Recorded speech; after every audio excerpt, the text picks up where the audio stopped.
ചെറിയൊരു പയ്യനായിട്ട് ചെറിയൊരു റിലേഷൻ ഉണ്ടായിട്ട് സ്റ്റേഷനിൽ പോയിട്ട് ഒന്ന് വാൺ ചെയ്തൊക്കെ വിട്ടതാണ്. ഇനി അങ്ങനെ ഒന്നും ഉണ്ടാവില്ല എന്ന് പറഞ്ഞതാണ്. എന്നിട്ട് ഇന്നലെ പിന്നെ ഇങ്ങനെ കുട്ടി രാവിലെ സ്കൂളിലേക്ക് പോയതാണ്. അമ്മ തന്നെയാണ് സ്കൂളിലേക്ക് വിട്ടത്. പക്ഷേ സ്കൂളിലേക്ക് കുട്ടി എത്തിയിട്ടില്ല. അങ്ങനെ മിസ്സിംഗ് ആണെന്നൊരു ഏകദേശം ഒരു ഈവനിങ്ങിൽ അറിയണത്. അപ്പോൾ കുട്ടി ഒരു നമ്പറിൽ നിന്ന് വിളിച്ചു, ഞാൻ അവിടെ എത്താനായി, വീട്ടിലെത്താനായി എന്ന് പറഞ്ഞിട്ട്. പക്ഷെ ആ നമ്പർ പിന്നെ സ്വിച്ച് ഓഫ് ആയി. ഫോണില്ലേ? ആ നമ്പർ പിന്നെ സ്വിച്ച് ഓഫ് ആയി. ആ നമ്പർ ഇതുവരെ പിന്നെ സ്വിച്ച് ഓൺ ആയിട്ടില്ല. അപ്പം അങ്ങനെ അമ്മക്ക് സംശയം തോന്നിയപ്പോഴാണ് അമ്മയാണ് പോലീസ് സ്റ്റേഷനിൽ കൊടുത്തത്. അങ്ങനെ പോലീസ് സ്റ്റേഷൻ പോയി പരാതി കൊടുത്തു. സാറന്മാർ അന്വേഷിച്ചു. ഇവിടെ തൊടുവപ്പലം വരെ ആ ഒരു നമ്പറിൻ്റെ ലൊക്കേഷൻ കിട്ടിയിട്ട് അവർ അന്വേഷിച്ചു. പിന്നെ ഇപ്പം അറിയണത് ഈ ചെക്കനെ ഇവിടെ ഒരുപാട് ആൾക്കാർ കണ്ടതായിട്ട് പറയുന്നുണ്ട്. പക്ഷെ കുട്ടീനെ ആരും കണ്ടതായിട്ട് പറയും. പിന്നെ പറഞ്ഞു ഒരു 4 പേര് ഇതിലങ്ങനെ നടന്നു പോകുന്നത് കണ്ടിട്ടുണ്ട്, അതിലൊരു പെൺകുട്ടി ഉണ്ടെന്ന് പറഞ്ഞു. അപ്പോൾ ഇവിടെ അങ്ങനെ വന്നപ്പോൾ ന്യൂസ് കിട്ടിയത്. അത്ര അനുഭവമില്ല. കുട്ടി സ്കൂളിൽ പോയിട്ട് ക്ലാസ്സിൽ പോകാത്ത പ്രശ്നം ഉണ്ടായിട്ടില്ല. അങ്ങനെയൊന്നുമില്ല. മലപ്പുറം കരുവാരക്കുണ്ടിൽ കാണാതായ 14-കാരിയെ കൊല്ലപ്പെട്ട നിലയിൽ കണ്ടെത്തി. വാണിയമ്പലം പുള്ളിപ്പാടം റെയിൽവേ ട്രാക്കിന് സമീപത്തെ കുറ്റിക്കാടിന് സമീപമാണ് മൃതദേഹം കണ്ടെത്തിയത്. സംഭവത്തിൽ സുഹൃത്തിനെ പോലീസ് കസ്റ്റഡിയിലെടുത്തു. പെൺകുട്ടിയെ പ്പെടുത്തിയതാണെന്ന് സുഹൃത്ത് പോലീസിന് മൊഴി നൽകി. ഇന്നലെ രാവിലെ സ്കൂളിലേക്ക് പോയ പെൺകുട്ടി വൈകുന്നേരം തിരിച്ചെത്താതെ വന്നതോടെയാണ് കുടുംബം പോലീസിൽ പരാതി. ഇന്നലെ രാവിലെ ഒരു നാടിനെ നടുക്കിയ ഒരു വാർത്തയാണ് അറിയാൻ സാധിച്ചത്. മലപ്പുറത്ത് കരിവാരംകുണ്ട് എന്നൊരു സ്ഥലത്ത് 14 വയസ്സുകാരായ പെൺകുട്ടിയെ 16 വയസ്സുകാരൻ പീഡിപ്പിച്ച് കൊലപ്പെടുത്തിയിരിക്കുന്നു. അതിദാരുണമായ ഒരു സംഭവമാണ് അരങ്ങേറിയിരിക്കുന്നത്. ഒരു നാടിനെ, ഒരു വീട്ടുകാരെ എല്ലാവരെയും ദുഃഖത്തിലാഴ്ത്തിക്കൊണ്ട് നടന്ന ഒരു അതിക്രൂരമായ ഒരു കൊലപാതകം എന്ന് തന്നെ പറയാം. അതും വെറും 16 വയസ്സുള്ള ഒരു പയ്യനാണ് ഇങ്ങനെ ഒരു ക്രൂരകൃത്യ നടത്തിയെന്ന് പറയുമ്പം തന്നെ വളരെയധികം ഞെട്ടിക്കുന്നതും അതിലധികം സങ്കടപ്പെടുന്നതുമായ ഒരു വാർത്തയാണ്. ഈ 14 വയസ്സുള്ള പെൺകുട്ടി 9ാം ക്ലാസ്സിൽ പഠിക്കുന്നതാണ്. ഇവർ രണ്ടുപേരും ഒരേ സ്കൂളിലാണ് പഠിക്കുന്നത്. ഈ 16-കാരൻ +1 പഠിക്കുന്ന ഒരു വിദ്യാർത്ഥിയാണ്. അപ്പോൾ ഇവർ തമ്മിൽ എന്തോ റിലേഷൻ ഉണ്ടായിരുന്നു. അത് ഈ മരണപ്പെടുന്നതിൻ്റെ 2 ദിവസം മുമ്പ് ഈ പയ്യന് ഈ പെൺകുട്ടിയുടെ വീട്ടിൽ ചെല്ലുകയും പെൺകുട്ടിയുടെ അമ്മ ഇത് കാണുകയും വിലക്കുകയും ഒച്ച വെക്കുകയും ഒക്കെ ചെയ്തു. ഇതിൻ്റെ ഫലമായിട്ട് ഈ പയ്യന് പെൺകുട്ടിയുടെ അമ്മയുടെ അടുത്ത് ദേഷ്യപ്പെടുകയും അതോടൊപ്പം തന്നെ വെല്ലുവിളിക്കുകയും ചെയ്തിട്ടാണ് പോയത്. നിങ്ങളുടെ മകൾക്ക് എന്തെങ്കിലും സംഭവിച്ചിട്ടുണ്ടെങ്കിൽ എന്നെ ഇതിൽ ഉൾപ്പെടുത്തിയേക്കരുത് എന്നൊരു വാക്ക് പറഞ്ഞിട്ടും കൂടിയാണ് പോയത്.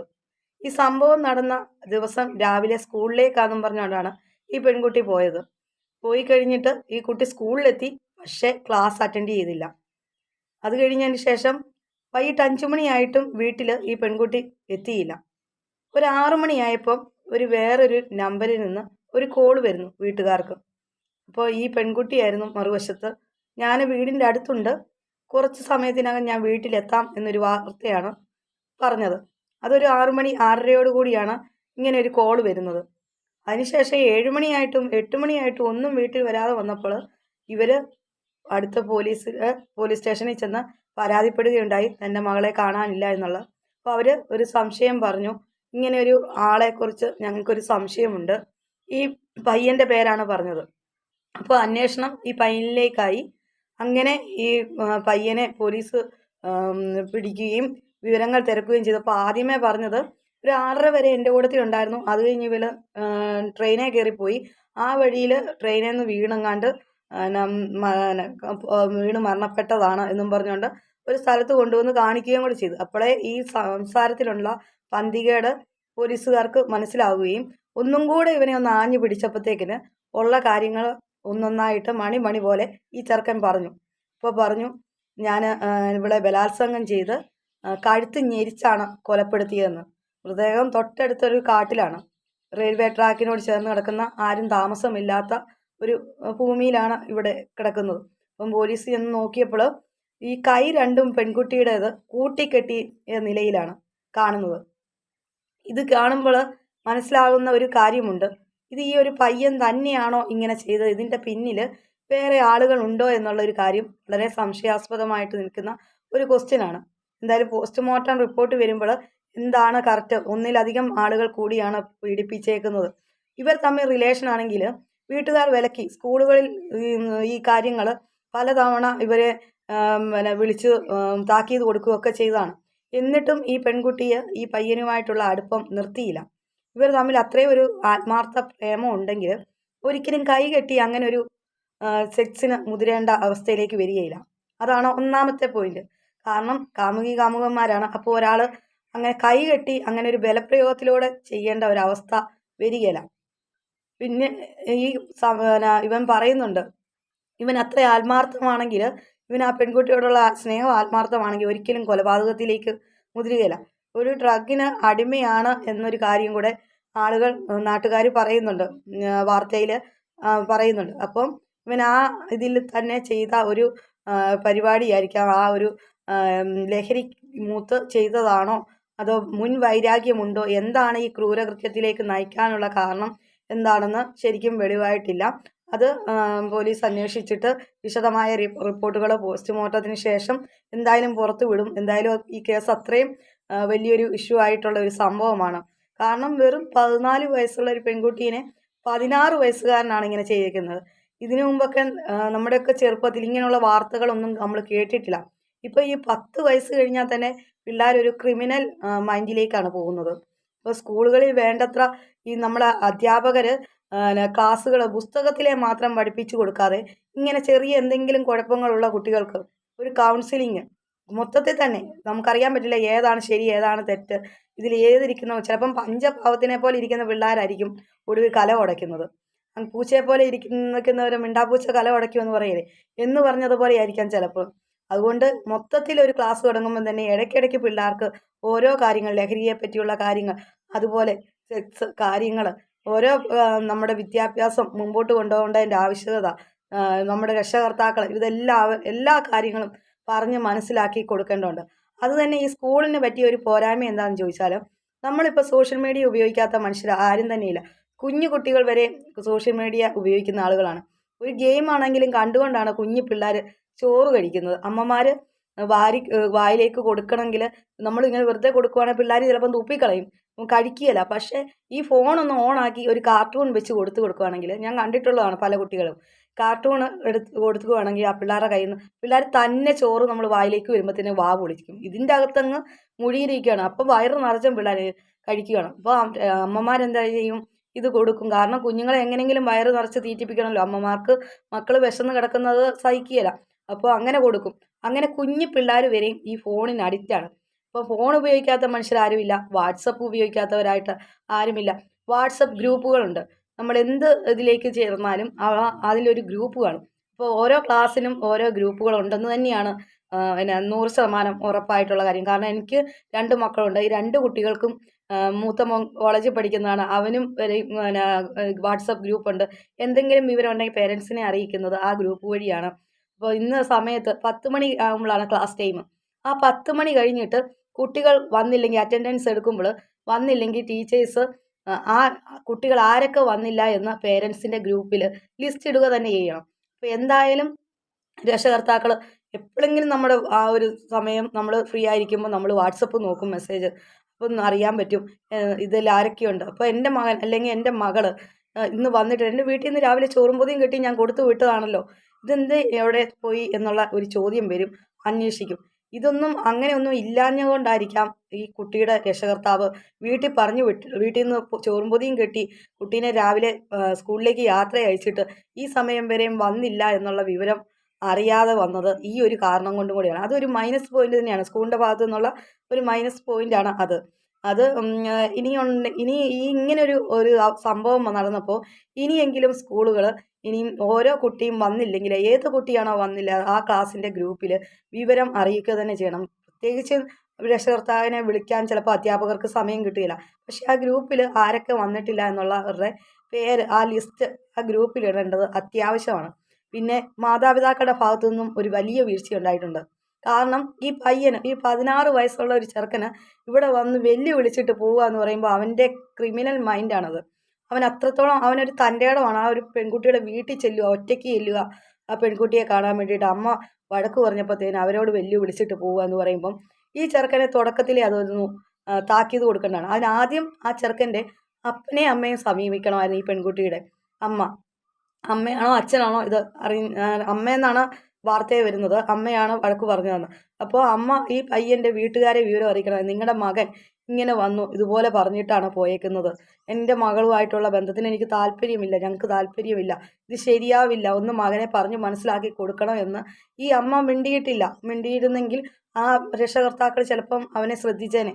അവനെ കഴിഞ്ഞ മാസം 5-ാം തീയതിയാണ് ക്ലാസ്സിൽ വന്നത്, പിന്നെ ഇന്ന് വരെയും ക്ലാസ്സിൽ വന്നിട്ടില്ല. അപ്പോൾ ആ ചെറുക്കൻ ഇങ്ങനെ തല്ലിപ്പൊളിയായിട്ട് നടക്കുന്ന ഒരു പയ്യനാണെന്ന് തന്നെയാണ് ഇതിന്ന് മനസ്സിലാകാവുന്നത്. കാരണം പഠിത്തമല്ല അവന് ലക്ഷ്യം. അവന് എന്തെങ്കിലുമൊക്കെ പണിയൊക്കെ ചെയ്ത്, എന്തെങ്കിലും മക്കിടിപ്പണികളൊക്കെ ചെയ്ത് പൈസ ഉണ്ടാക്കി ചിലപ്പം ഈ വാർത്തയെ പറഞ്ഞതുപോലെ വല്ല ലഹരിയും ഒക്കെ ഇപ്പം എന്താ MDMA അങ്ങനെയൊക്കെയുള്ള സാധനങ്ങളൊക്കെ അടിച്ചു കയറ്റി പിള്ളേർ ബോധവും പൊക്കണമൊന്നും ഇല്ലാതെ നടക്കുന്ന കാലമാണ്. കാരണം ഓരോ 2025 തുടങ്ങിയപ്പം തൊട്ട് നമ്മൾ കേട്ട വാർത്തകളാണ് ഓരോ കൊലപാതകങ്ങൾ. കാരണം ഞെട്ടിക്കുന്ന വാർത്തകളായിരുന്നു. അമ്മയും പെങ്ങന്മാരെയും ഒന്നും തിരിച്ചറിയാത്ത ആൺമക്കളാണ് ഇപ്പോൾ ഉള്ളത്. അതുപോലെ തന്നെ പെൺകുട്ടികളുടെ ഭാഗത്തു നിന്നും ഉണ്ട്. പെൺകുട്ടികളും മോശമല്ലെന്നല്ല പറയുന്നത്. പക്ഷേ ഈ ലഹരി ഉപയോഗിച്ചിട്ട് നമുക്കറിയാവുന്ന വെഞ്ഞാറമൂട് അഫാൻ്റെ ആ ഒരു പ്രശ്നം. അഫാന് തൻ്റെ അമ്മേനെ കൊലപ്പെടുത്താൻ ശ്രമിച്ചു. അതോടൊപ്പം തന്നെ സ്വന്തം അനുജനെയാണ് കൊലപ്പെടുത്തിയത്. താൻ അത്രയും നാൾ സ്നേഹിച്ച പെൺകുട്ടിയെ കൊലപ്പെടുത്തി.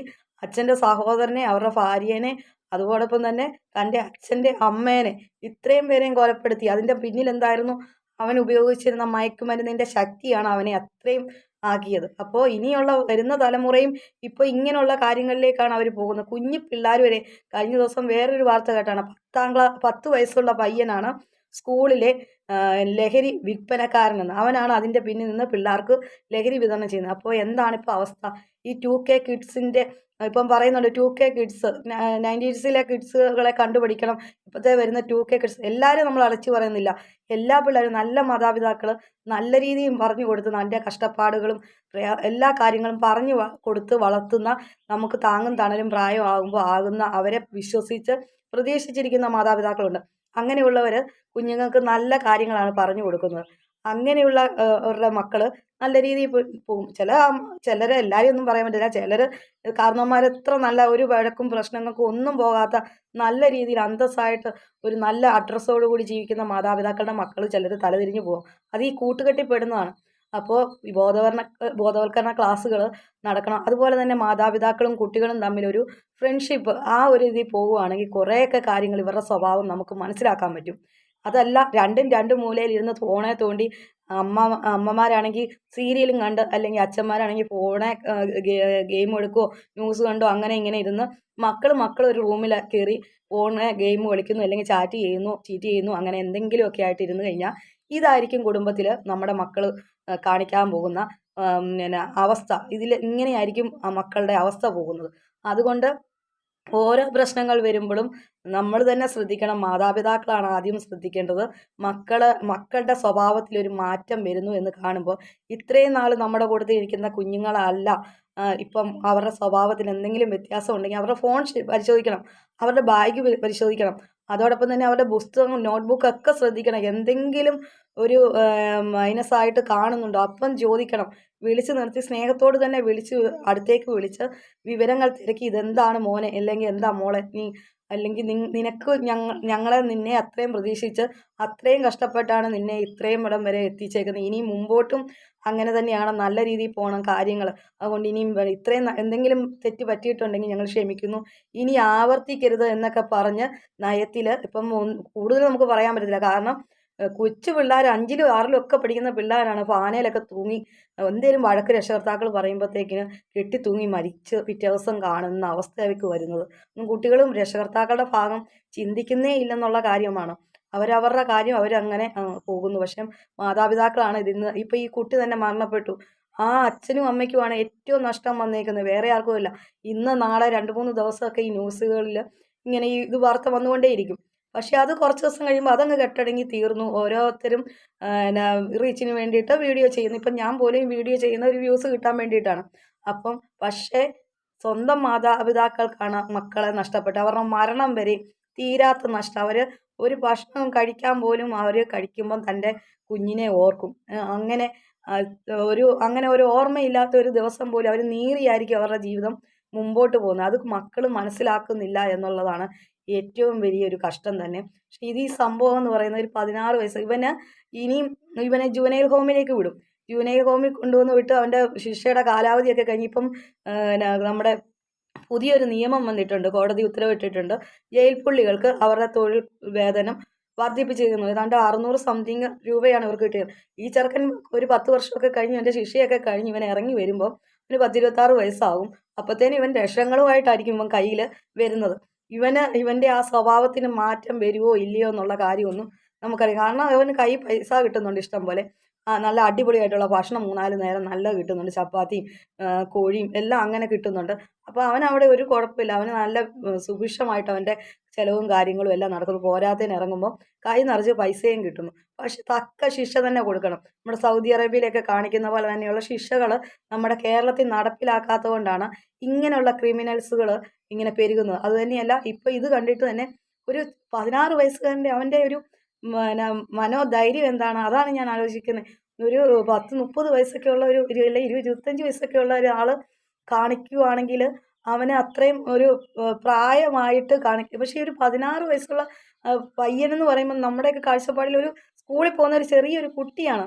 എൻ്റെ ഇളയ മോന് 16 വയസ്സാണ്. അപ്പോൾ ആ ഒരു പ്രായം ഉള്ള ഒരു പയ്യൻ കാണിച്ചേക്കുന്ന ഇത്രയും ബലാത്സംഗം ചെയ്യുക, പിന്നെന്താ കൊലപാതകത്തിലേക്ക് നയിക്കുക എന്നൊക്കെ പറയുമ്പം നമുക്ക് പെട്ടെന്ന് അത് ഒരു അമ്മ എന്ന നിലയിൽ നമുക്ക് പെട്ടെന്ന് ഉൾക്കൊള്ളാൻ, അമ്മയെന്നല്ല ആർക്കാണേലും അത് ഉൾക്കൊള്ളാൻ കഴിയുന്ന ഒരു കാര്യവുമല്ല. ഇവൻ്റെയൊക്കെ ഒരു എന്താണ് ഇപ്പോഴത്തെ കുട്ടികൾ ഇങ്ങനെ ആയി പോകുന്നത് എന്നുള്ള കാര്യം ഓർക്കുമ്പോൾ വളരെ സങ്കടകരമായിട്ടുള്ളൊരു വാർത്തയാണ്. ഈ വാർത്ത ഇന്നലെ ഞാൻ കേട്ടു, പക്ഷെ ഞാൻ വീഡിയോ ചെയ്യണമെന്ന് ഓർത്തായിരുന്നു. പിന്നെ എനിക്ക് അത് ന്യൂസ് കാണുമ്പോൾ ഒരു വിഷമം.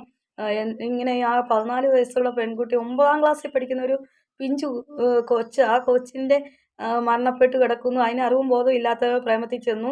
പക്ഷേ ആ ചെറുക്കനുമായിട്ടുള്ള ഇഷ്ടം കാരണം അവൻ വിളിച്ചപ്പം പോയി. പക്ഷേ ഈ 16 വയസ്സുള്ള ഒരു ചെറുക്കൻ ഇങ്ങനെ കൊല്ലുക എന്ന് കൊലപ്പെടുത്തുക എന്ന് പറയുമ്പോൾ അതൊരു വല്ലാത്തൊരു വിഷമമാണ് ആ കേൾക്കുമ്പോൾ, ആ ന്യൂസ് കേൾക്കുമ്പോൾ. പിന്നെ എല്ലാ യൂട്യൂബേഴ്സും ഈ വീഡിയോ ഇടുന്നപ്പോൾ ഞാനും കരുതി എന്നാന്ന് വീഡിയോ ഇട്ടേക്കാം എന്നും കരുതി ചെയ്ത ഒരു വീഡിയോ ആണ്. ഈ വീഡിയോ കാണുന്നതെങ്കിൽ കുട്ടികളുണ്ടെങ്കിൽ, അമ്മമാരുണ്ടെങ്കിൽ നമ്മൾ ചിന്തിക്കുക, അമ്മമാർ മാതാപിതാക്കളാണ് കാണുന്നതെങ്കിൽ മക്കൾക്ക് എന്തെങ്കിലും ഒരു ചെറിയ അവരുടെ സ്വഭാവത്തിൽ മാറ്റം വരുമ്പോൾ അടുത്ത് വിളിച്ചു വരുത്തി അവരെ ആദ്യമേ അവരെ നിരീക്ഷിക്കുക. എന്തെങ്കിലും കുഴപ്പമുണ്ടെന്ന് കാണുവാണെങ്കിൽ അവരെ സ്നേഹമായിട്ട് വിളിച്ചു വരുത്തി കാര്യങ്ങൾ അന്വേഷിക്കുക. അതോടൊപ്പം തന്നെ അധ്യാപകർ സ്കൂളിൽ വാട്സപ്പ് ഗ്രൂപ്പിൽ എന്തൊക്കെയാണ് ആരൊക്കെയാണെന്ന് വരാത്തത്, 10 മണി കഴിഞ്ഞ് ആരൊക്കെയാണ് ക്ലാസ്സിൻ്റെ സമയത്ത് ഇല്ലാത്ത അവരുടെ പേര് ലിസ്റ്റ് ഗ്രൂപ്പിൽ ഇടുക. അങ്ങനെയുള്ള കാര്യങ്ങൾ